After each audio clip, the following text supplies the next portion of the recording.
ইন্নাল্লাযীনা ক্বালু রাব্বুনাল্লাহ, আল্লাহ পাক বলেন নিশ্চয়ই যারা বলে আমাদের রব হলো আল্লাহ, জোরে বলেন তো আমাদের রব কে? আল্লাহ। সুম্মাস্তাকামু, এর উপরে যারা অবিচল থাকে, ইস্তিকামত থাকে, অনড় থাকে, অটল থাকে, আল্লাহ পাক বলেন তাতানাজ্জালু আলাইহিমুল মালায়েকা, ফেরেশতারা তাদের কাছে অবতীর্ণ হয়। ফেরেশতারা এসে কি বলে?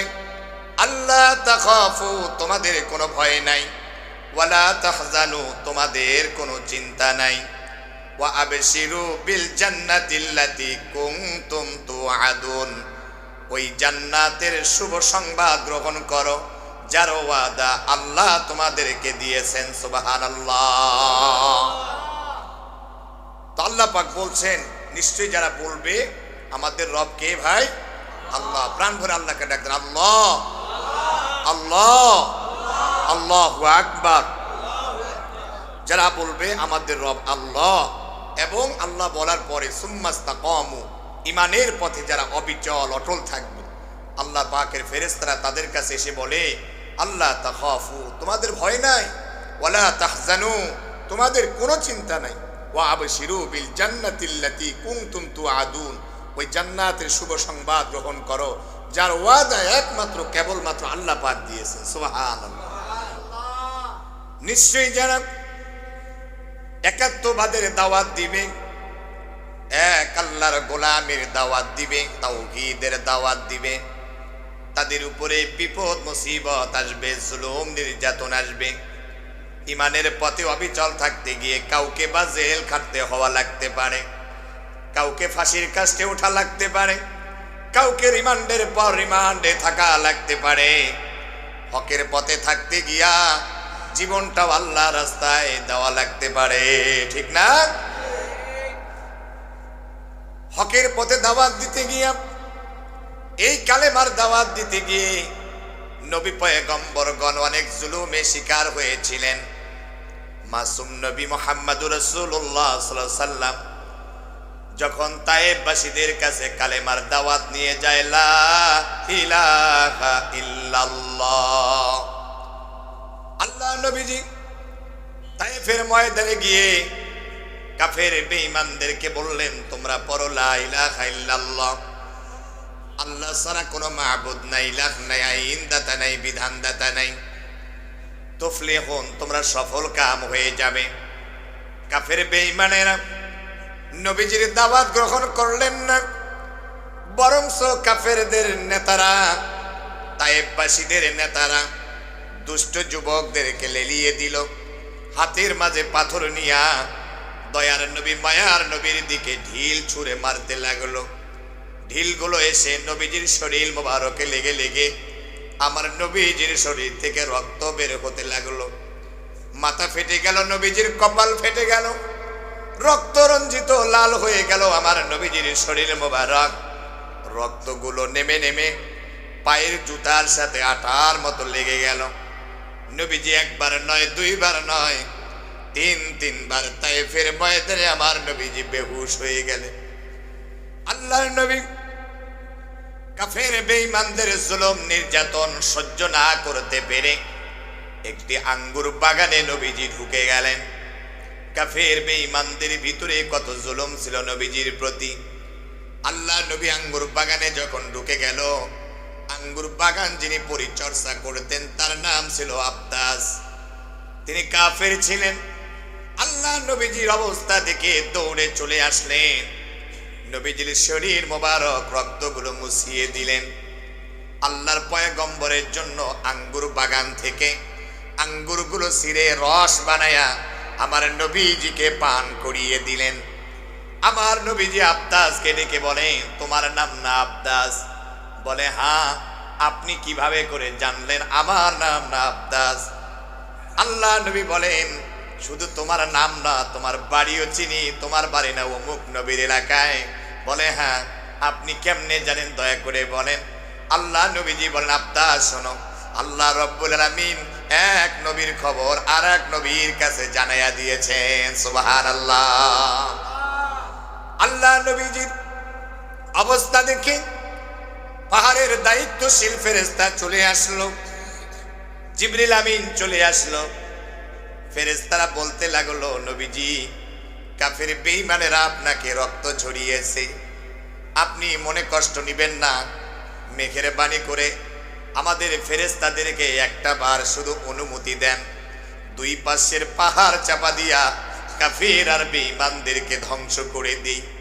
আমার নবী রহমাতাল লিল আলামিন সেই দিন ফেরেশতাদেরকে বলেছিল, ফেরেশতারে, তোমরা যদি এই কওমের লোকদেরকে ধ্বংস করে দাও, আমি এই কালেমার দাওয়াত আমি কাদের মাঝে গিয়ে পৌঁছিয়ে দেব না, তোমরা ধ্বংস করো না, বরং আমি তাদের জন্য হেদায়েতের দোয়া করি।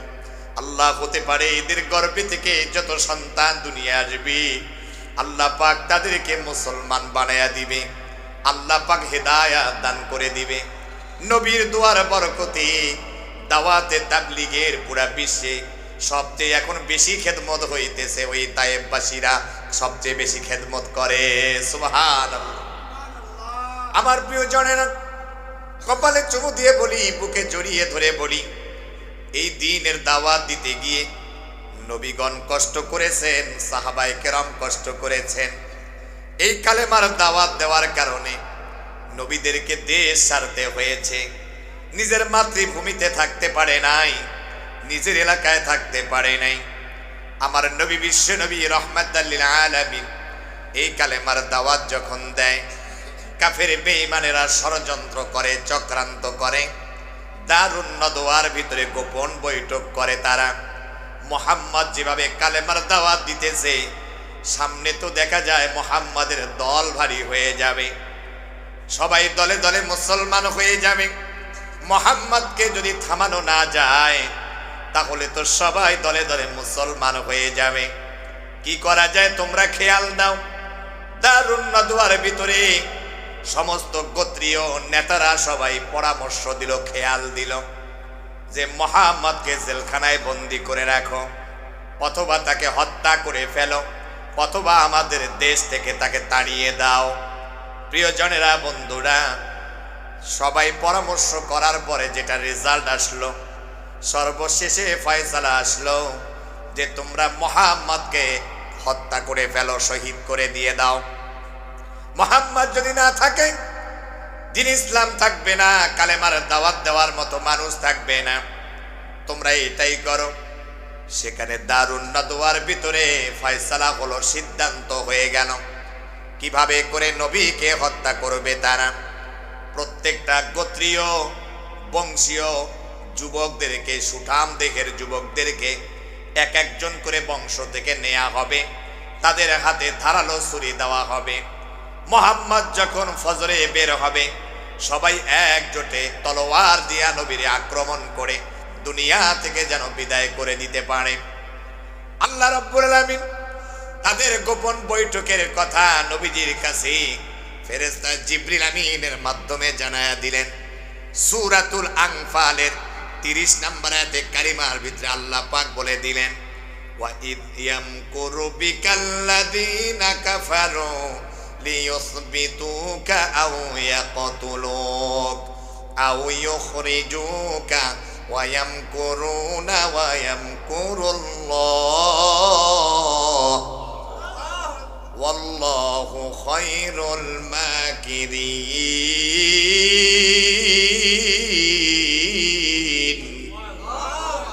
আল্লাহ পাক জিবরিল আমিনের মাধ্যমে আয়াতে কারিমা নাজিল করলেন, ও নবীজি, কাফেররা চায় আপনাকে বন্দি করবে, অথবা আপনাকে আউয়া কতলুক, অথবা হত্যা করবে, আউ ইউখরিজুক, অথবা আপনাকে দেশ থেকে তারা তাড়িয়ে দিবে।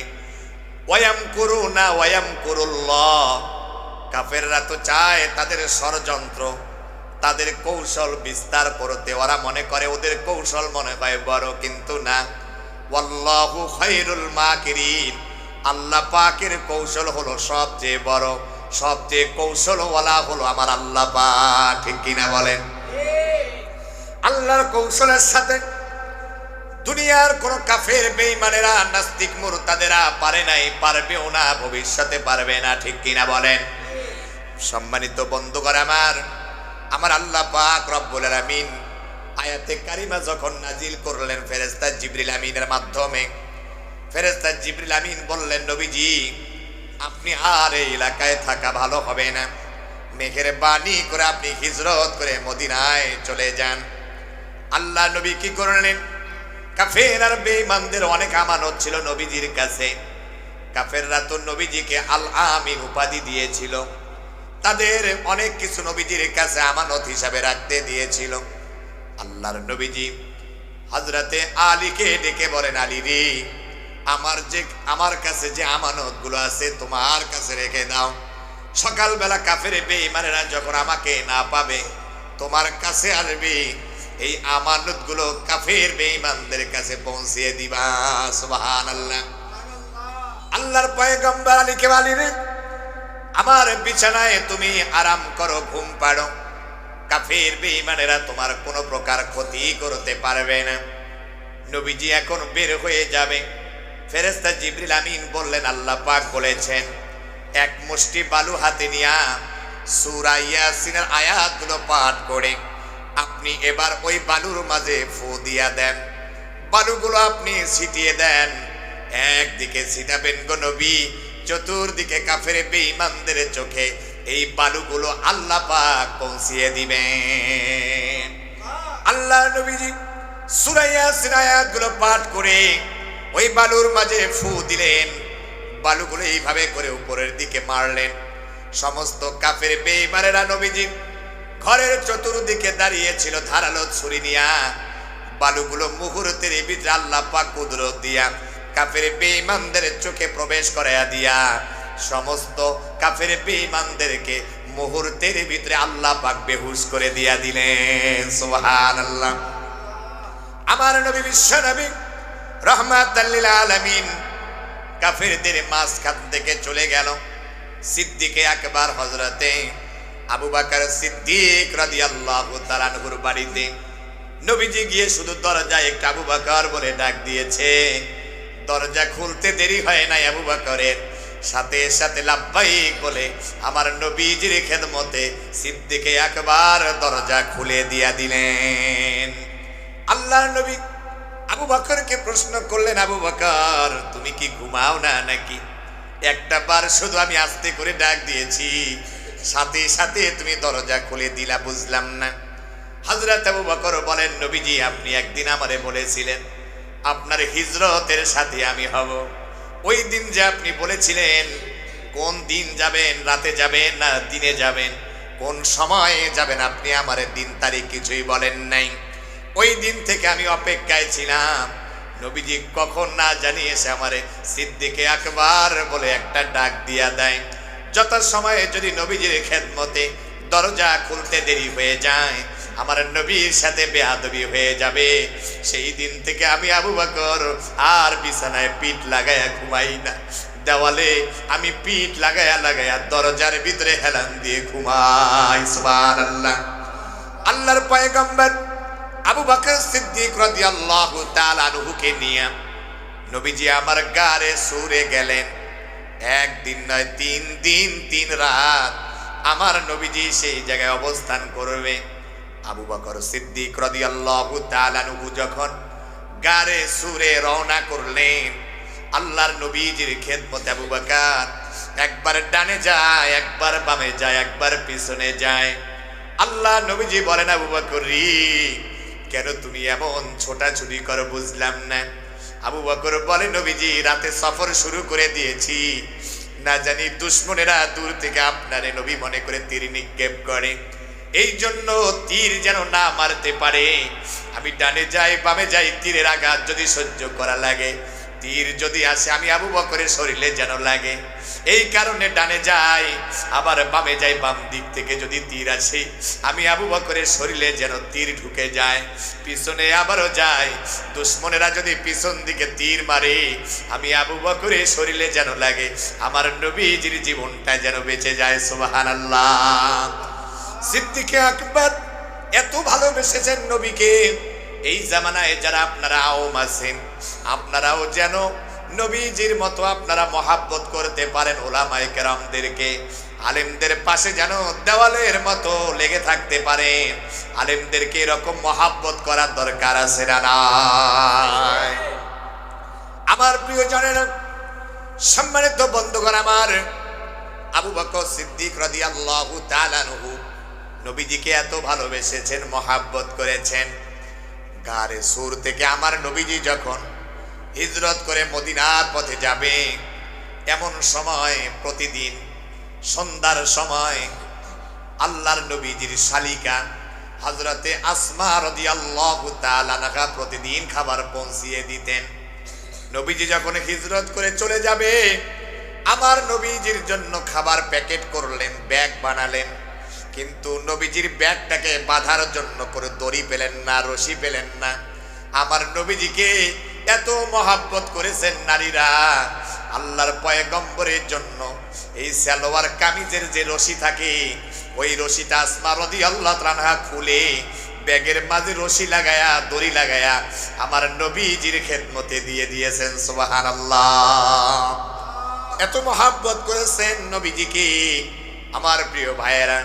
এজন্য তো নবীজি বলেন, কোন আলিমান, তোমরা আলেম হও, আও মুতাআল্লিমান, যদি আলেম না হতে পারো আলেমের ছাত্র হও, আও মুহিব্বান, না হলে আলেমদেরকে ভালোবাসো, আও মুঈনান, না হলে আলেমের খেদমতকারী হও, আলেমের সহযোগী হও, আলেমের জুতা টানো, আলেমের সহযোগী হও, আলেমের জুতা সোজা করে দাও, আল্লাহ তোমার সম্মান বাড়াইয়া দিবে।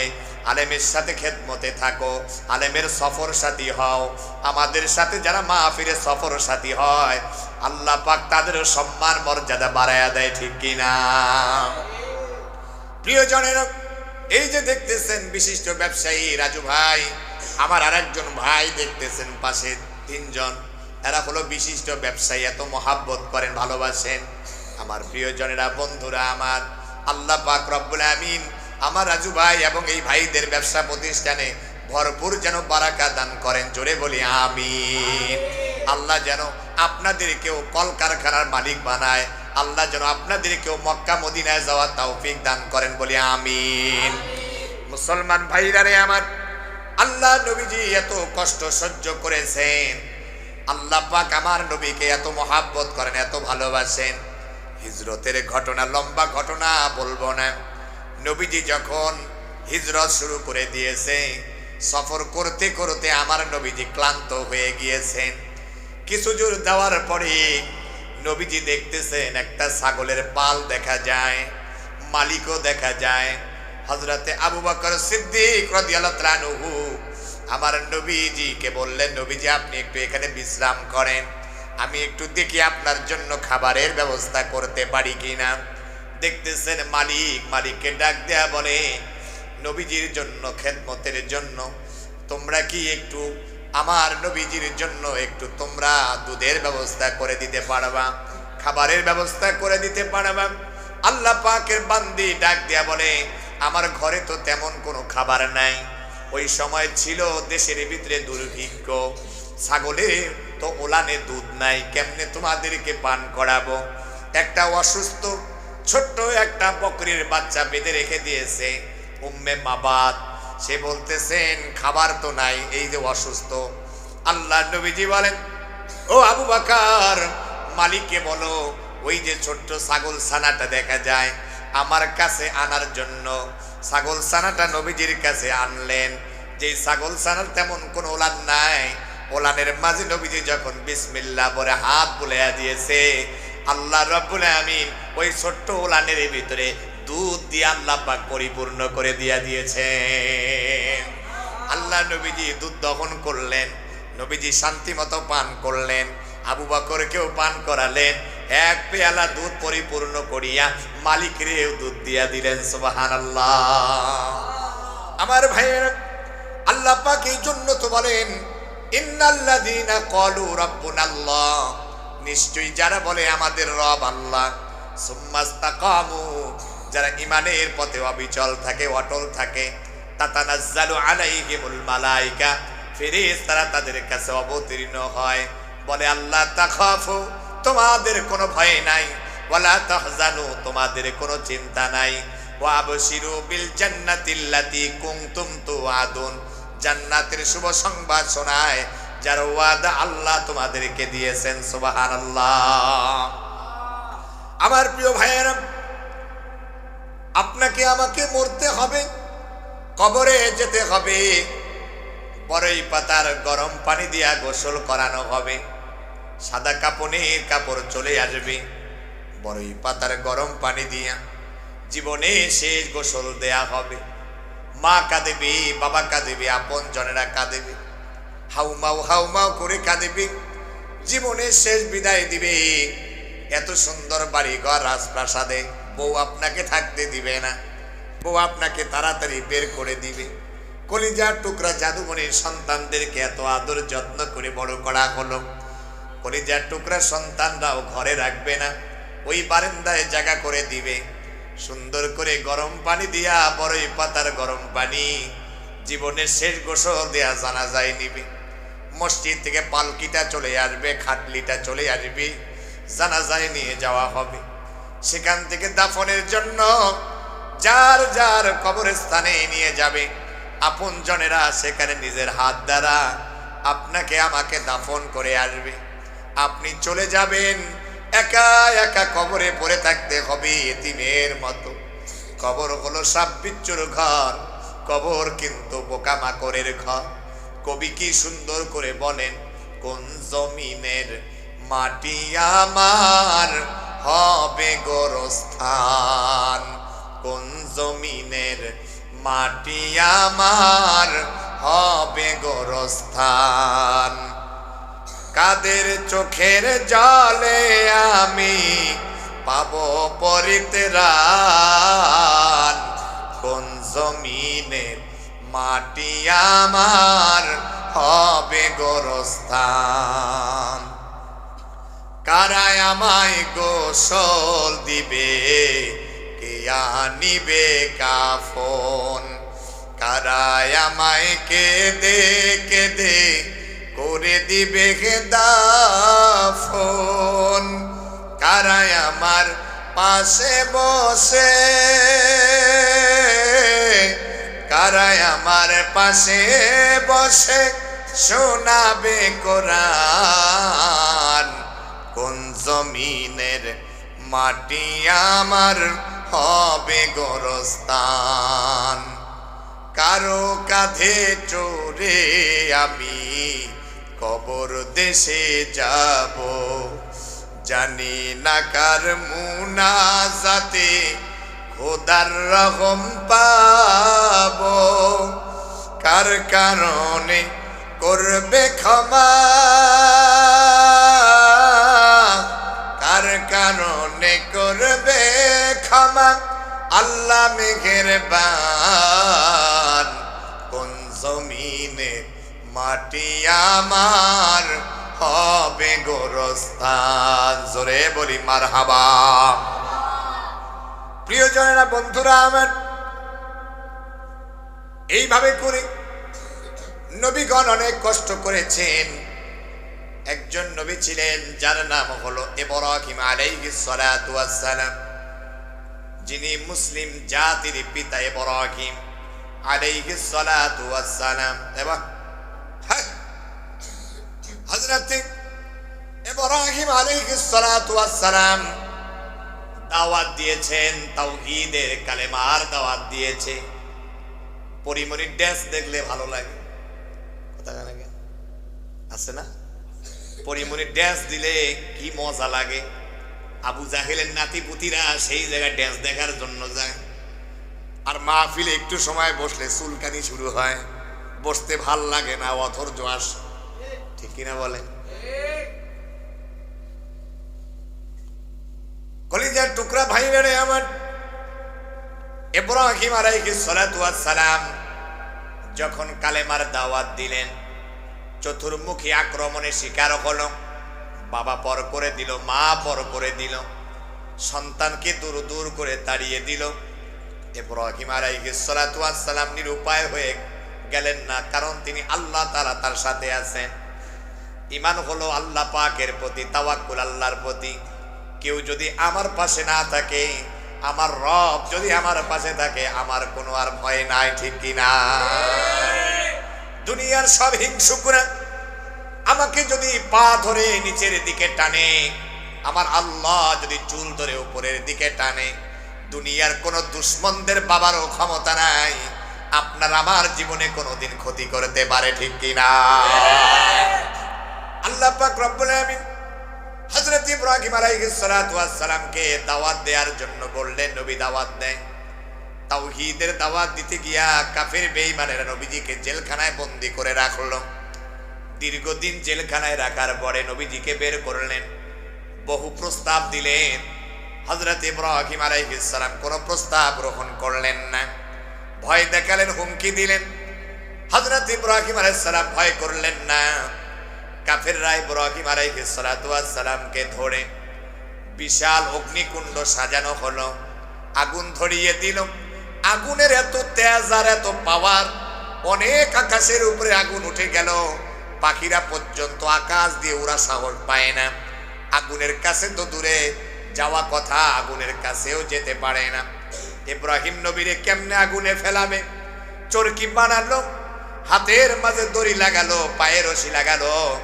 মাসুম নবী ইব্রাহিম আলাইহিস সালামকে চরকির মাঝে ঘুরায়া ঘুরায়া আগুনের মাঝে ফেলে দিবে। ফেরেশতা জিবরিল আমিন আসলেন, হযরতে পানি বর্ষণের ফেরেশতা মিকাইল আলাইহিস সালাম আসলেন। পানি বর্ষণের ফেরেশতা ডেকে বলে, ও ইব্রাহিম, আপনি আমার কাছে সাহায্য চান? পানি বর্ষণ করলে ইব্রাহিম নমরুদের সব আগুনগুলো নিভে যাবে। আপনি আমার কাছে হেল্প চান, সাহায্য চান?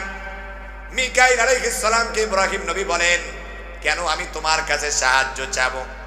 আমি তো এমন আল্লাহর ইবাদত করি যে আল্লাহর শাহজিম থেকে আমারে দেখতেছেন। বিপদে আছি, আমার আল্লাহ পাক আমার দিকে তাকায়া আছেন। আমি আমার মালিকের কাছে সাহায্য চাই, আল্লাহ পাক আমাকে সাহায্য করবেন। সুবহানাল্লাহ। জিবরিল আমিন আসলেন। ফেরেশতা জিবরিল আমিন বলতেছেন, ও আল্লাহর পয়গম্বর ইব্রাহিম, আপনি আমার কাছে সাহায্য চান, আমি আপনাকে সাহায্য করব। আমার যে 600 ডানা আছে, 600 পাখা আছে, 600 পাখা লাগবে না, একটা ডানা দিয়ে শুধু বাতাস দেব, এক বাতাসে নমরুদের সব আগুনগুলো নিভে শেষ হয়ে যাবে। ইব্রাহিম আলাইহিস সালাম ফেরেশতা জিবরিল আমিনের কাছেও সাহায্য ছিলেন না, বললেন, হাসবুনাল্লাহু ওয়া নি'মাল ওয়াকিল, নি'মাল মাওলা ওয়া নি'মান নাসির। আল্লাহ আমার জন্য যথেষ্ট। আল্লাহ পাকের কাছে কথাটা এত পছন্দ হয়েছে, আল্লাহ পাক রব্বুল আলামিন সাথে সাথে আগুনকে ডাক দিয়া বলেন, কুলনা ইয়া নারু কুনি বারদাও ওয়া সালামান আলা ইব্রাহিম। আল্লাহ পাক রব্বুল আলামিন হযরত ইব্রাহিম আলাইহিস সালাতু ওয়াস সালামের জন্য আগুনকে বলে দিলেন, আগুন রে, আমার ইব্রাহিম খলিলের জন্য তুমি ঠান্ডাদায়ক স্থান হয়ে যাও। সুবহানাল্লাহ। আমার ভাইয়েরা, হযরত ইব্রাহিম আলাইহিস সালাতু ওয়াস সালামকে আগুনের মাঝে ফেলে দিলেন। এবার নমরুদ কাফের বেঈমানেরা মনে করলো, মনে হয় ইব্রাহিম আলাইহিস সালাতু ওয়াস সালাম মনে হয় আগুনে পুড়ে শেষ হয়ে গিয়েছে। ওরা তাকায়া দেখে ইব্রাহিম নবীর শরীর তো পোড়া দূরের কথা, ওই আগুন ইব্রাহিম আলাইহিস সালামের একটা পশম পর্যন্ত জ্বালাইতে পারে না। সুবহানাল্লাহ। ওই রকম যদি আপনার আমার ঈমান হয়, হকের পথে থাকবো, ঈমানের পথে থাকবো, এই দেশের এই দুনিয়ার সকল কাফের বেঈমানেরা আপনাকে নিয়ে যদি ষড়যন্ত্র করে আগুনের মাঝে ফেলে দেয়, আল্লাহ পাক ইব্রাহিম আলাইহিস সালামের মতো দীপ্ত ঈমান থাকার কারণে ওই আগুনকে আপনার আমার জন্য ফুলের বাগানও বানায়া দিতে পারে, ঠিক কিনা? আমার কলিজার টুকরা ভাইরা রে আমার, এজন্য তো কবি বলেন, ঈমানের পথে অবিচল থেকে আমার মরণ যেন হয়।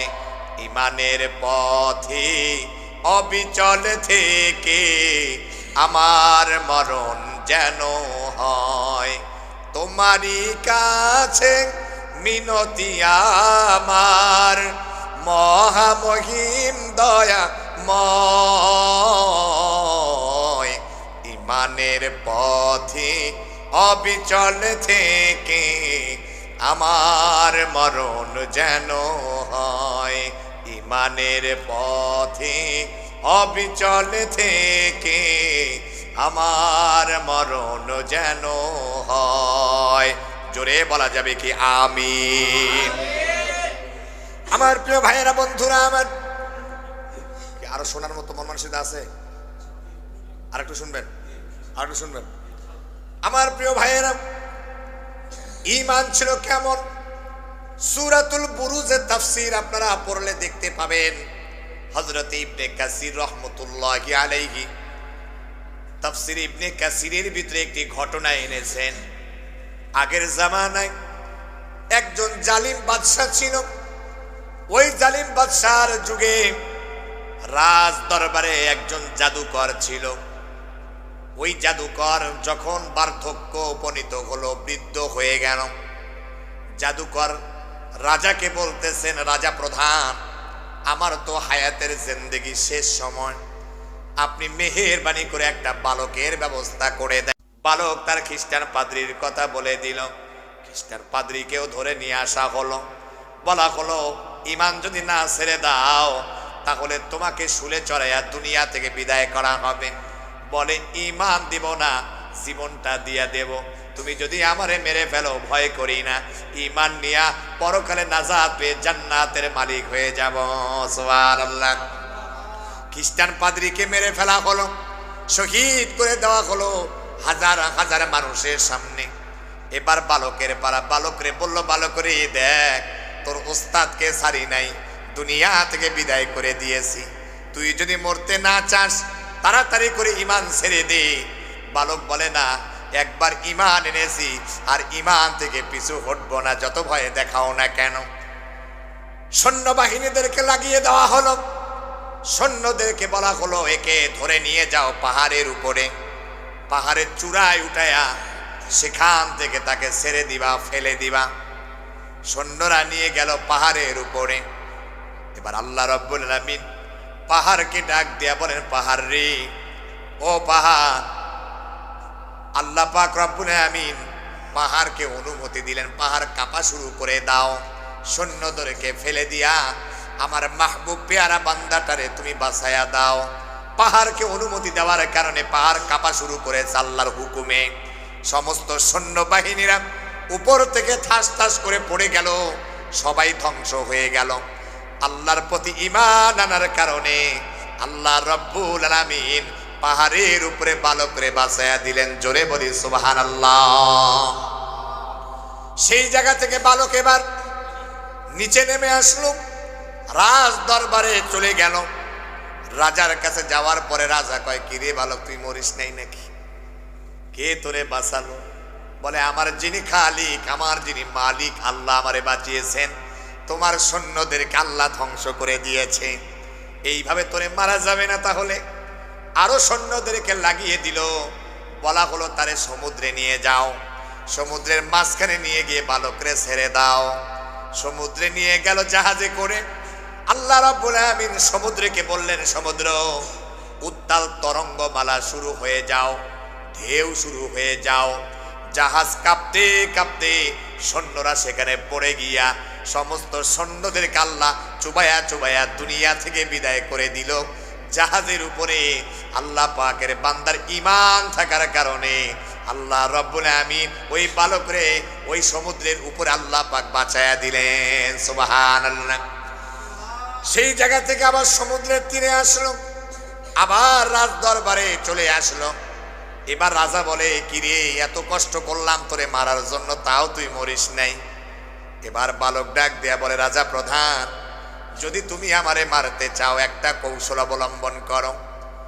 তুমি আমাকে হাত পায়ে রশি লাগায়া একটা খুঁটির মাঝে আমারে বেঁধে দিয়া তীর আর ধনুক নিয়া বিসমিল্লাহি রব্বি হাদাল গুলাম বলে যদি আমার কপালের দিকে তীর ছুঁড়ে মারো, তবেই আমি মারা যাব, নচেত আমারে কেউ মারতে পারবে না। আল্লাহর নাম বলে আমারে মারতে হবে। ভাই, চমৎকার একটা বুদ্ধি দিলা তুই। তাহলে কাজ করি। সৈন্যদেরকে বলা হলো, রশি দিয়ে বাঁধো, হাত পা বাঁধা হলো খুঁটির সাথে, তীর আর ধনুক নিয়া বিসমিল্লাহি রব্বি হাদাল গুলাম বলি যখন তার চেহারার দিকে তীর মেরেছে, কপালের ভিতরে তীরটা ঢুকে আল্লাহর বান্দা বালক শাহাদাতের পেয়ালা পান করেছে। হাজার হাজার মানুষ এই দৃশ্য দেখার কারণে, আল্লাহর নামের ভিতরে এত পাওয়ার যে থাকে, আল্লাহর ক্ষমতা এত বেশি থাকার কারণে হাজার হাজার মানুষ সাথে সাথে কালেমা পড়ে সবাইও মুসলমান হয়ে গেলেন। সেই জায়গায় রাষ্ট্রপ্রধান কি করল? সৈন্যদেরকে লাগায়া দিল। এই যে রাজা প্রধান বলল, মোরে মোরে তোমরা সেই জায়গায় চুলা বানাও, চুলার উপরে তোমরা কড়াই দিয়া, কড়াইয়ের উপরে তেল লাগায়া আগুন জ্বালায়া দিয়া ওই কড়াইয়ের তেলগুলো তোমরা গরম করো। যারা হাজার হাজার মানুষ কালেমা পড়েছে, একমাত্র রবের প্রতি ঈমান এনেছে, এই মানুষগুলাকে ধরে ধরে ওই জ্বলন্ত আগুনের উপরে কয়লা, আবার তার উপরে জ্বলন্ত তেল, তেলের মাঝে ছেড়ে দিয়া ঈমানদারদেরকে এইভাবে করে জ্বালায়া পুড়ায়া জিলাপির মতো পুড়ে পুড়ে দুনিয়া থেকে বিদায় করে দিয়েছে। তারপরেও তাদেরকে এক চুল পরিমাণও ঈমান থেকে কাফেররা সরাইতে পারে না। সুবহানাল্লাহ। ওই যুগের মানুষের একজন মা ছিল, তার সন্তান ছিল 3 জন। দুটি সন্তানকে মায়ের চোখের সামনে আগুনের তেলের উপরে, কড়ার উপরে ছেড়ে দিয়া দুনিয়া থেকে বিদায় করে দিয়েছে। ছোট্ট মাসুম বাচ্চা কোলের শিশুকে যখন আগুনে ফেলবে মা দুঃখিনীর সামনে, ওই সময় ছোট্ট বাচ্চাটা আগুনের মাঝে পড়ে গেল। সেই জায়গা থেকে মাকে ডাক দিয়া বলতেছে, মা গো, তুমি দেখতেছো এটা হলো ওই জালিমের জ্বলন্ত আগুনের তেল, কিন্তু মা তুমি দেখো এই জায়গাটা আল্লাহ পাক ঈমানদারদের জন্য রেখে দিয়েছেন জান্নাতের ফুলের বাগান। দেরি করো না মা, জান্নাত যদি পেতে চাও আর দেরি করো না, তোমার সন্তানের মতো তুমিও লাফায়া পড়ো, আল্লাহর দামি জান্নাতে ঢুকে যাও। সুবহানাল্লাহ। আমার কলিজার টুকরা ভাইয়েরা, আমি আপনাদেরকে কপালে চুমু দিয়ে বলি, বুকে জড়িয়ে ধরে বলি, আমি আপনাদের জন্য মনটা ভরে দোয়া করব। এই মাদ্রাসা থাকার কারণে আল্লাহ পাক এই জায়গার ভিতরে কোনো আযাব গজব দিবে না, কোরআন তেলাওয়াতের বরকতে ভূমিকম্প আসবে না, বাড়ি ঘরগুলো ভাঙবে না, বাড়ি ঘরগুলো ধসে যাবে না, তলিয়ে যাবে না কোরআন তেলাওয়াতের বরকতে। ঠিক নয় কি বলেন? এই সন্তানগুলো এখানে পড়ালেখা করে, যদি আপনি একটা সন্তানকে এই মাদ্রাসায় দিতে পারেন, একটা সন্তান যদি হাফেজ হয়, কিয়ামতের কঠিন মুসিবতের দিনে একজন হাফেজ কোরআনের মা বাবার মাথার মাঝে আল্লাহ রাব্বুল আমিন নূরের মুকুট আর নূরের তাজ পড়াইয়া দিবেন। সুবহানাল্লাহ। একজন হাফেজ কোরআনের এত সম্মান হবে, একজন হাফেজ কোরআন কিয়ামতের ময়দানে 10 জন জাহান্নামী ব্যক্তির পক্ষে সুপারিশ করে জান্নাতের মালিক বানায়া দিবে।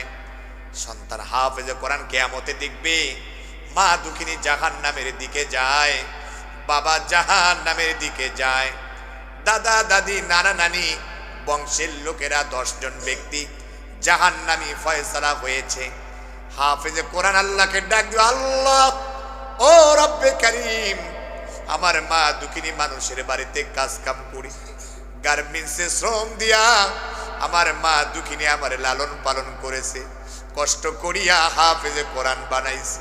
আমার বাবা রিক্সা চালায়া, অটো চালায়া, গার্মেন্টস করি, মানুষের কষ্ট করিয়া ঘাম জড়ায়া আমারে হাফেজে কোরআন বানাইছে। দাদা দাদি কত আদর যত্নে লালন পালন করেছি। আল্লাহ গো, আপন জনেরা জাহান্নামের কিনারায়। আল্লাহ আপনার নবী বলেছেন, কষ্ট করে হাফেজে কোরআন বানাইতে পারলে এই যে 10 জন ব্যক্তির পক্ষে আমি সুপারিশ করতে পারবো। দাও মালিক দাও, আমার আপনজনদেরকে আজকের দিনে মাফ করিয়া দাও। আল্লাহ বলবেন, হাফেজে কোরআন ওয়ালারা, আল্লাহর কোরআনের সম্মানে, তোমাদের সম্মানে 10 জন ব্যক্তিকে জাহান্নাম থেকে নাজাত দান করিয়া দামি জান্নাতের মালিক আমি আল্লাহ বানিয়ে দিলাম। সুবহানাল্লাহ। কেউ যদি এই মাদ্রাসায় সহযোগিতা করে, যেমন আমার রাজু ভাই প্রাণটা ভরে